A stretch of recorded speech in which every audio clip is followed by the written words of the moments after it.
terus siapa lagi yang akan hadir? Iwan dulu, lagi dulu. Lagi banyak, karena musim ya kan, cuacanya ini cuaca ekstrim. Kalau hujan, hujan terus ya kan. Kalau panas seperti sekarang ini panasnya terik banget, ya kan?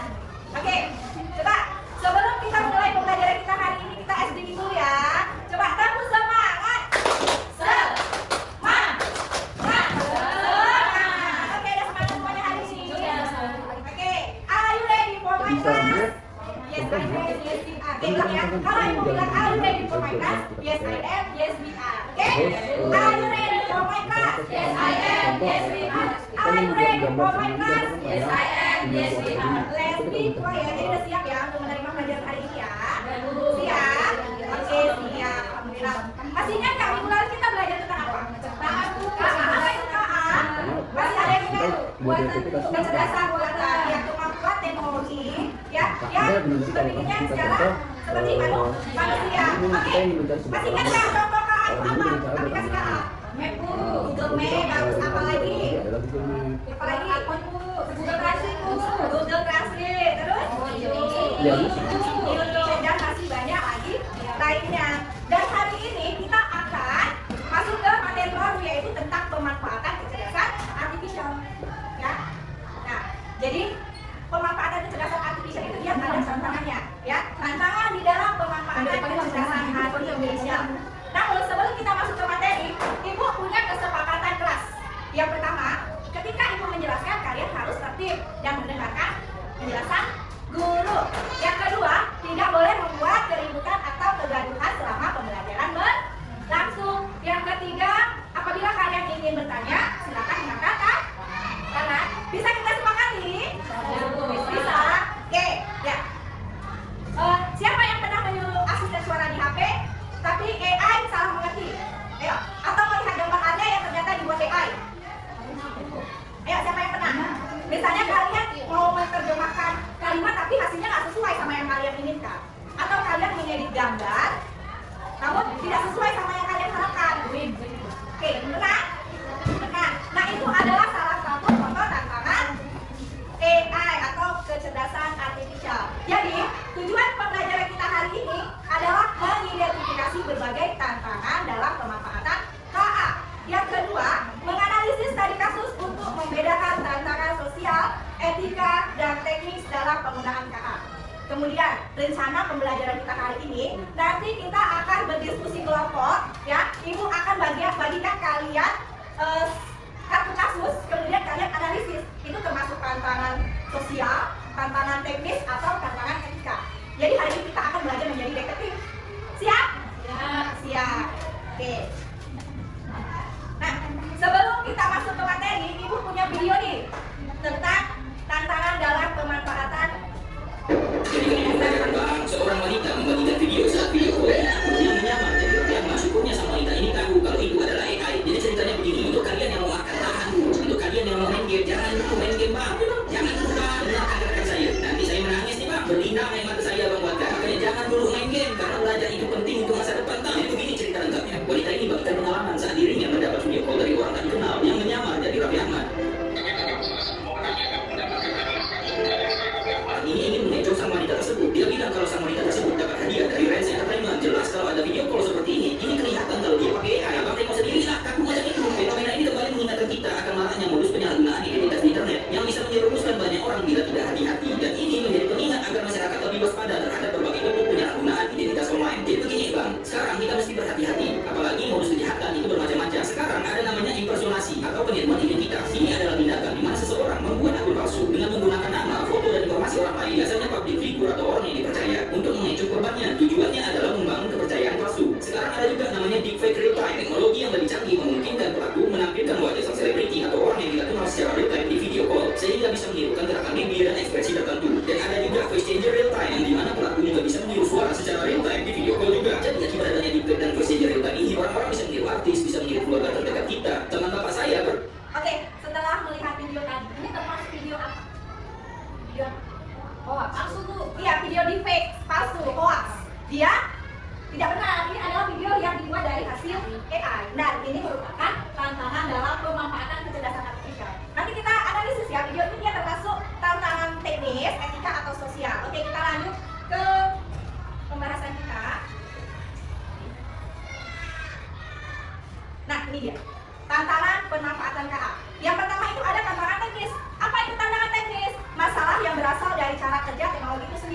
contohnya kebutuhan data yang sangat besar dan berkualitas.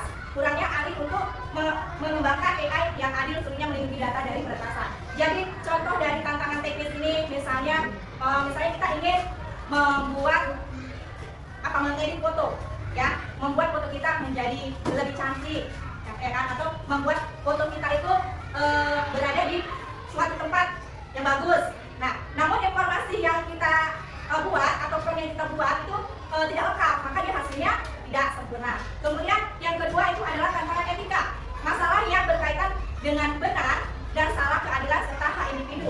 Contohnya resiko plagiarisme dalam tugas sekolah, pelanggaran privasi data pengguna, diskriminasi oleh AI terhadap kelompok tertentu. Contohnya, contoh lain.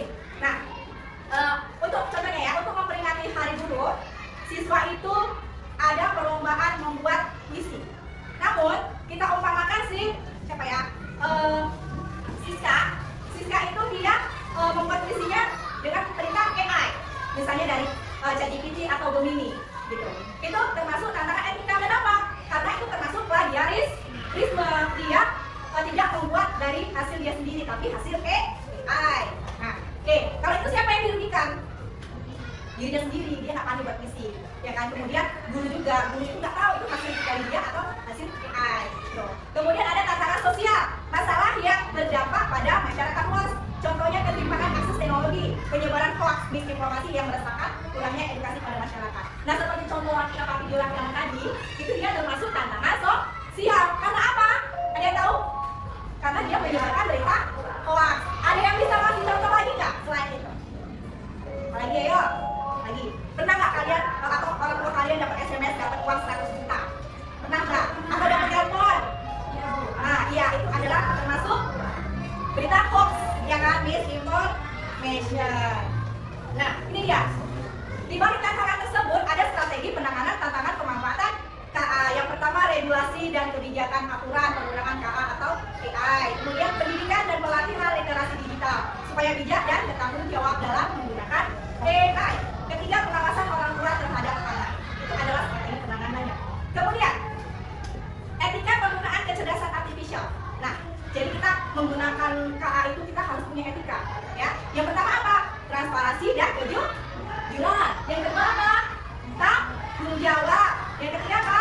Keadilan dan anti diskriminasi yang tepat menjaga privasi. Kemudian yang paling penting itu kita jangan plagiarisme, ya, yaitu menggunakan hasil karya AI, teks, gambar, video tanpa menyebutkan sumber. Nah, ini tadi contoh tantangan etika dalam KA.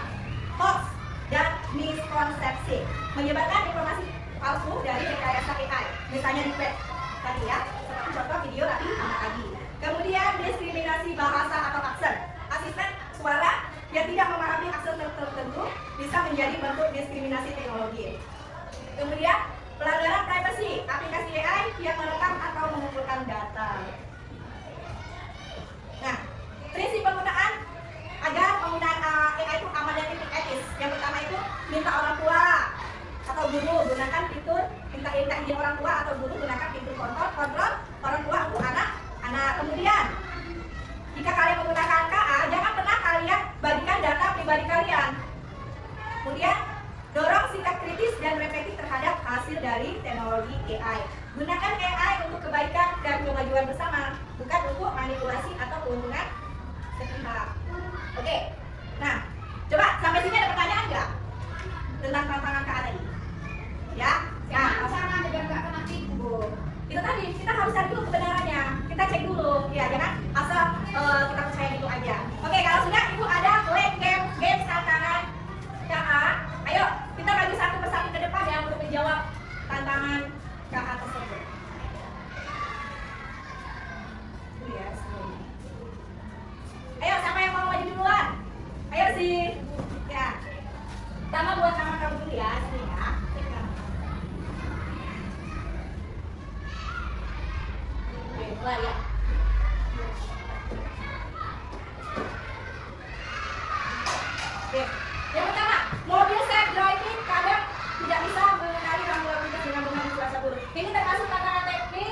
panggilan. Oke. Ya, oke katanya ada. Oke. Lanjut aja kalau Kak. Ayo, buka. Ayo, lanjut aja. Banyak pekerja pabrik kehilangan pekerjaan karena digantikan robot. Ayo, termasuk makanan apa? Iya. Ya, benar. Makanan sosial. Oke, lanjut. Kali gue tarik. Ayo, Siska. Ayo dulu. Sistem AI keamanan dapat dengan mudah dipercaya untuk memberikan akses di area terlarang. Dia terkait tantangan apa? Pilih salah satu. Nanti kan dia muncul benar atau salah. Ya, benar karena saya juga sekarang berkaitan dengan keamanan data. Ayo, berikutnya. Oh ini, AI hakim memberikan hukuman yang lebih berat kepada terdakwa dari kelompok minoritas ini termasuk apa? Termasuk apa? Salah. Etika. Oke. Nah, ini anak-anak menjadi kecanduan bermain dengan chatbot AI dan tidak mau berinteraksi dengan teman sebab ini termasuk apa? Usia dulu. Tantangan usia sosial. Oke.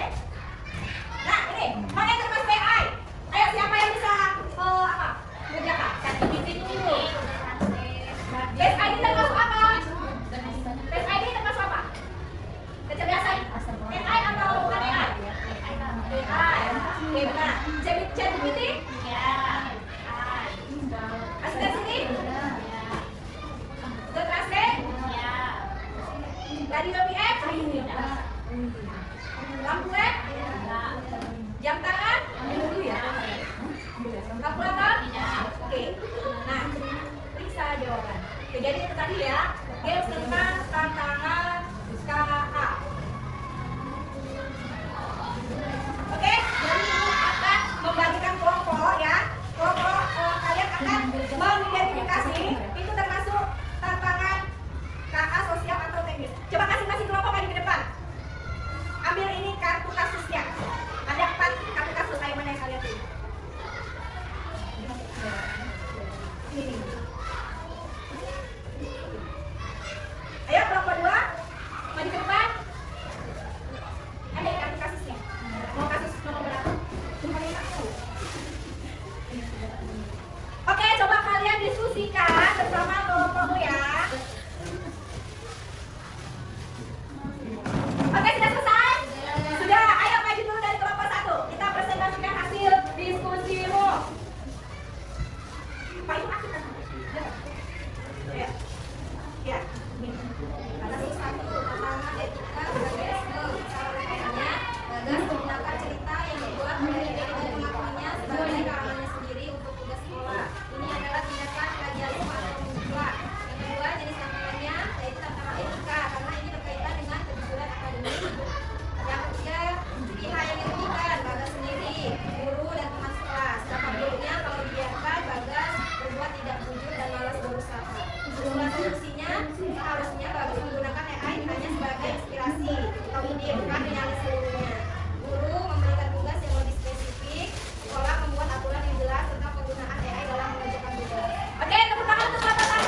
Terima kasih ya. Itu kelompok 1 tadi termasuk tantangan etika ya, yang plagiarisme. Ayo kelompok 2 maju ke depan. Dapat kasus yang berapa? Kasus 1. Oke, apa kasusnya? Ayo, apa nih kasusnya? Ya, Siti mengunduh aplikasi game interaktif. Aplikasi tersebut meminta izin akses kategori foto, kontak, dan alamat. Agar bisa segera bermain, Siti langsung menekan izinkan untuk semua. Tanpa Siti sadari, aplikasi itu diam-diam mengumpulkan data pribadinya untuk dijual ke perusahaan iklan. Kasus 4 tantangan etika, yaitu pelanggaran privacy. Yang pertama, masalah utama, Siti memberikan izin akses data pribadinya pada aplikasi game tanpa membaca ketentuannya, dan data tersebut disalahgunakan oleh aplikasi untuk dijual. Oke, terima kasih untuk kelompok 2 ya. Oke, jadi kesimpulan dari yang kita pelajari tadi apa? Tantangan KA yang paling berbahaya itu apa? Membocorkan data. Karena kita nggak boleh sembarang membocorkan data kita, nama, foto, alamat, nomor handphone ya, karena bisa disalahgunakan. Kemudian yang harus kita waspadai apa? Tantangan kecerdasan artificial yang harus kita waspadai. Itu tadi ya kan, kayak deepfake ya kan, penyebaran informasi palsu, hoax itu